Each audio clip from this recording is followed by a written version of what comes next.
ফিলিস্তিনের অবরুদ্ধ গাজায় একের পর এক হামলা চালিয়ে যাচ্ছে ইসরায়েল। বর্বর ও নির্বিচার এই হামলার মধ্যেও পাল্টা প্রতিরোধ গড়ে তুলেছে ভূখণ্ডটির স্বাধীনতাকামী সশস্ত্র গোষ্ঠী হামাস।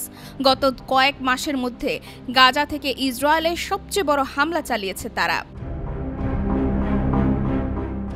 এদিকে অবরুদ্ধ গাজা উপত্যকায় ইসরায়েলি গণহত্যার প্রতিবাদে বিশ্বজুড়ে দেওয়া হয়েছে সাধারণ ধর্মঘটের ডাক।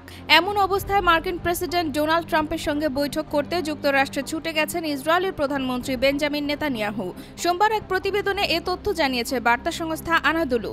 ইসরায়েলি সংবাদ মাধ্যমের বরাত দিয়ে বার্তা সংস্থাটি বলছে, মার্কিন প্রেসিডেন্ট ডোনাল্ড ট্রাম্প এবং মধ্যপ্রাচ্য বিষয়ক রাষ্ট্রদূত স্টিভ উইটকফের সাথে দেখা করার জন্য রোববার হাঙ্গেরি থেকে যুক্তরাষ্ট্রে ছুটে গেছেন ইসরায়েলি প্রধানমন্ত্রী বেঞ্জামিন নেতানিয়াহু। আনাদোলু বলছে, ইসরায়েলের প্রধান মিত্র দেশ যুক্তরাষ্ট্রে নেতানিয়াহুর সফর এমন এক সময় এলো যখন তেল আবিব গাজা উপত্যকায় মারাত্মক আক্রমণ চালিয়ে যাচ্ছে। 2023 সালের অক্টোবর থেকে নির্বিচার হামলায় অবরুদ্ধ এই উপত্যকায় প্রায় 50,700 মানুষ নিহত হয়েছেন।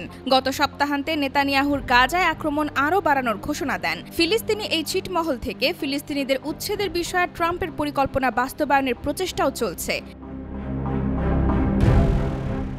ইসরায়েলি দৈনিক ইয়েদিওত আহরোনথের মতে, গাজায় চলমান যুদ্ধ এবং হামাসের পক্ষ থেকে ইসরায়েলি বাহিনী পুরোপুরি প্রত্যাহার এবং যুদ্ধের অবসানের দাবির পরিপ্রেক্ষিতে উইটকফের উপস্থিতি ইসরায়েলি বন্দী মুক্তির ইস্যু নিয়ে আলোচনা হতে পারে বলে ইঙ্গিত পাওয়া যাচ্ছে। সেই সঙ্গে নেতানিয়াহু এবং ট্রাম্প ইরানের পারমাণবিক কর্মসূচি এবং সিরিয়ার পরিস্থিতি নিয়েও আলোচনা করবেন বলে ধারণা করা হচ্ছে।